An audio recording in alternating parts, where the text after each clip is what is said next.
The broadcast opens with a charged silence, the kind that feels heavier than words. The lights blaze on Donald Trump, his posture proud, his smile carefully rehearsed for the audience at home. He leans toward the microphone with the practiced ease of a man who has owned a stage for decades. The host, hungry for a headline, throws him the first question. "Mr. Trump, what do you say to critics who claim you've hidden too much from the American people?" The studio audience murmurs, leaning forward, waiting for the show to start.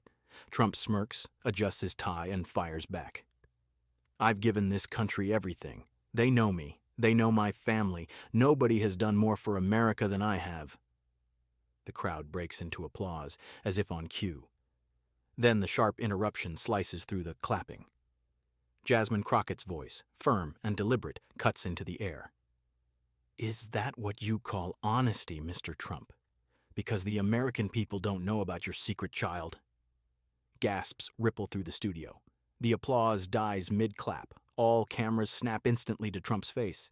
His expression freezes, the smile collapsing into a twitch, eyes darting side to side as if searching for an escape route. The host stammers, trying to regain control. "Congresswoman, please!" But Crockett doesn't flinch. She locks her gaze on Trump, steady and unyielding. "The truth matters. You built your empire on the idea of family values, yet you've hidden the most personal truth of all." The tension is unbearable. Trump shifts in his seat, his voice cracking slightly as he attempts to parry. "That's ridiculous. Totally ridiculous. Another witch hunt. You people are obsessed." But his words land weak, drowned in the roar of the studio's reaction. The scene doesn't need special effects. The silence between words, the audible gasp from the audience, the frantic rustle of producers off stage all combine into a moment that feels like a live detonation. The opening has detonated the conflict. Crockett has laid down the first strike, and Trump, for the first time that night, looks cornered. The studio is no longer just a stage. It is an arena, every eye locked on the confrontation unfolding. The host fumbles with his cue cards, but the audience's attention is beyond his reach. The tension tightens like a wire about to snap. Jasmine Crockett leans forward, her tone sharper, unshakable. "Let's stop pretending, Mr. Trump. This isn't rumor. This isn't speculation. The child exists, and you know it." Her words land like hammer strikes, leaving no room for ambiguity. The crowd erupts in noise, gasps, shouts, even scattered applause. The cameras zoom closer on Trump's face, capturing every flicker of panic. He forces a smile that doesn't reach his eyes. "This is disgusting. You should be ashamed. Nothing but lies." His voice strains, cracking at the edges. But Crockett doesn't release the pressure. She raises her voice above the clamor. "America deserves the truth. While you preach family values and loyalty, you've hidden a secret family in the shadows. You made choices, and now the consequences are here. Live for everyone to see." The audience is electrified. A woman in the front row covers her mouth, whispering to the person beside her. A man shouts from the back, "Answer her!" The studio has become a trial, and Trump is the defendant with no judge to protect him. Trump slams his palm on the table, his bravado cracking. "You don't know what you're talking about. This is a hit job, a total disgrace." He gestures wildly, but the desperation is transparent. The host tries again to intervene, his voice trembling. "Congresswoman, we should—" But the words are swallowed by the audience's reaction. Crockett delivers the blow with chilling clarity. "It's not about me. It's not about politics. It's about honesty. And for the first time in your life, Mr. Trump, you can't hide behind applause." The studio falls into a tense stillness, broken only by the sound of Trump's uneven breathing into the microphone. What started as a political sparring match has transformed into an unmasking. The countdown has begun. The next move will decide whether Trump collapses under the weight of exposure or claws for survival. The silence feels suffocating. The studio, moments ago buzzing with chaos, now waits like a court about to hear its verdict. Crockett doesn't waste a breath. She reaches into her folder and pulls out a single page, crisp, official, impossible to mistake for gossip. She holds it high enough for the cameras to lock on. This isn't a rumor. This is testimony, sworn, recorded, filed, a name, a date, a child, your child, Mr. Trump. The audience explodes. Some gasp, some cheer, others shout over one another. The host rises from his chair, his voice shaking. We We need to verify. But his attempt is drowned by the eruption in the studio. Trump lunges forward, his hand trembling as he points at the page. Fake! It's fake! A total fabrication. You're reading trash put together by my enemies. His voice booms, but beneath the volume is a crack, a tremor that betrays the fear behind it. Crockett doesn't flinch. Her eyes never leave him. Say it's fake all you want.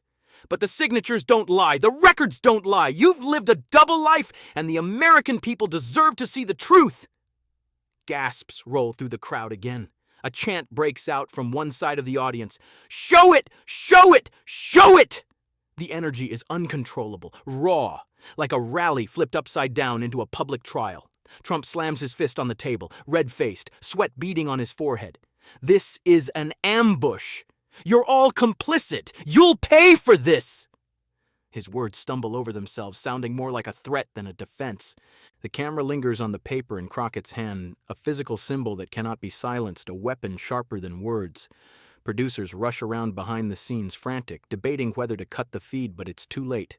The image is already live. The moment cements itself in history. Not speculation, not rumor. A document broadcast in real time, impossible to erase. The crowd has turned from spectators to witnesses. Trump looks trapped, his fury barely disguising the panic in his eyes. Crockett lowers the paper slowly, her voice calm, cold, decisive. You cannot bury the truth forever. The blow has landed, and the studio is no longer a debate stage. It is an open wound for all the world to see. The chaos inside the studio is only the beginning. Within minutes, clips of Crockett holding up the document explode across social media. The raw footage, unedited, spreads like wildfire. Phones in the audience glow as people record the broadcast straight off the screens, uploading it faster than producers can react.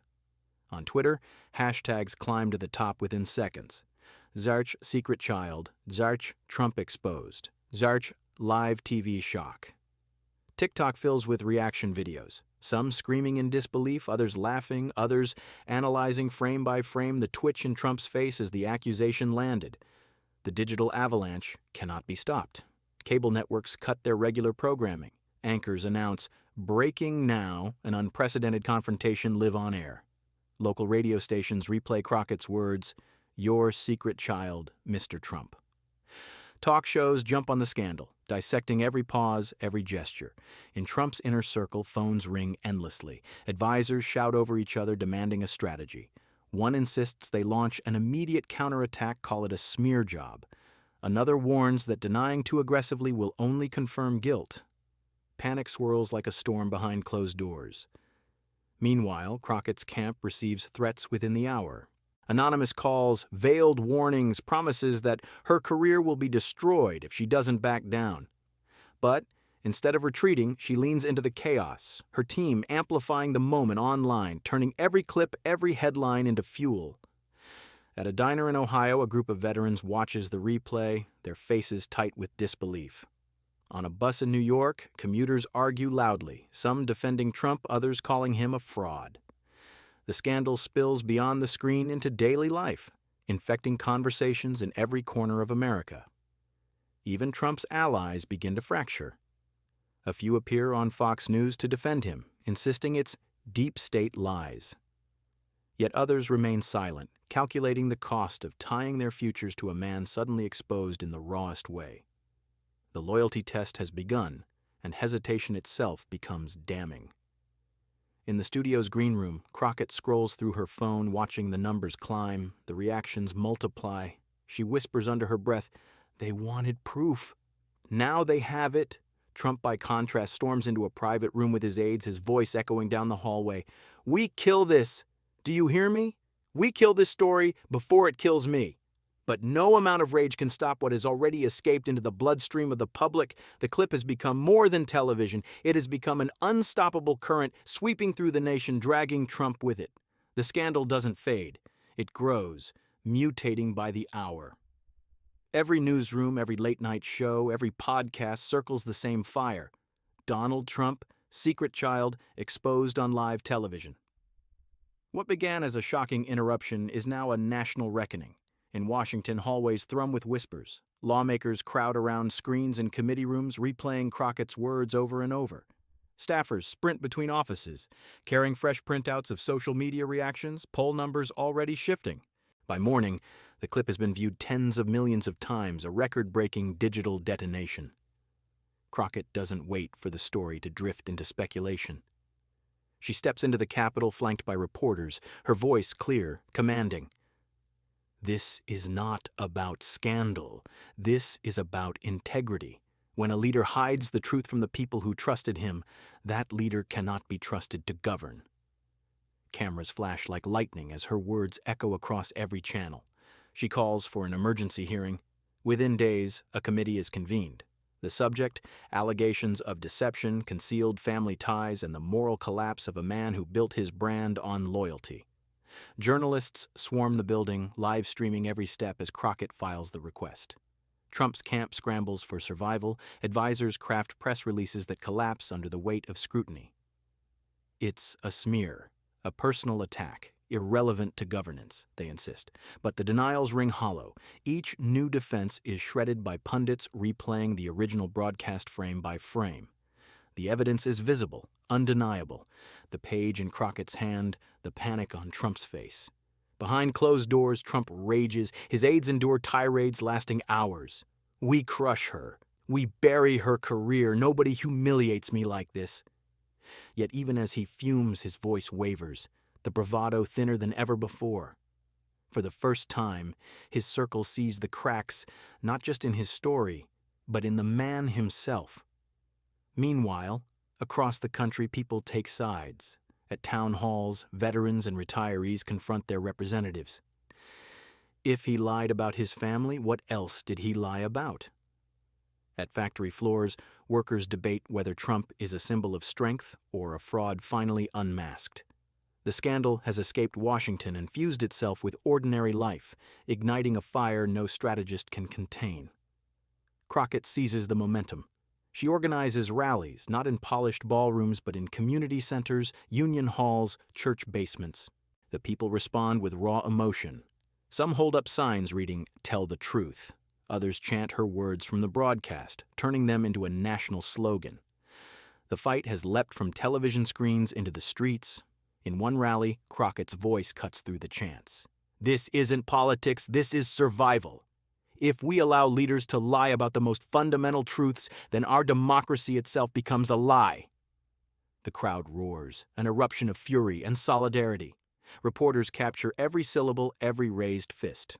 The hearing date is set. The nation holds its breath. Trump is summoned, the stage shifting from a studio to the halls of Congress. The cameras will roll again, but this time under oath. Allies beg him not to appear, warning that the spectacle could be fatal to his reputation. But Trump refuses to bow. I've fought them all my life. I'll fight this too. His defiance masks fear, but pride leaves him no escape. On the morning of the hearing, streets outside the Capitol swell with protesters. Some wave flags in his defense, others carry placards demanding truth. The division is palpable, the tension unbearable. Police form barricades, reporters shout over one another. The building becomes the epicenter of a nation in conflict. Inside the chamber, Crockett sits poised, her folder once again before her. Trump enters, flanked by lawyers, his jaw tight, his eyes scanning the room for allies. For the first time, the power dynamic is reversed. He is not commanding an audience. He is surrounded, cornered, forced to answer. The gavel falls. The hearing begins. Crockett's voice rings out, steady and unrelenting. You claimed to stand for family. You claimed to stand for truth. Today, we will learn if you stand for anything at all. Trump grips the table, his knuckles white, sweat dotting his brow. Cameras zoom in, the world watching, history unfolding in real time. The final strike has not yet landed, but the stage is set. The secret child is transformed from rumor into evidence, from evidence into a movement, and now into a demand for justice. And as the chamber fills with silence, the next words spoken will decide not just Trump's fate, but the legacy of everyone in that room.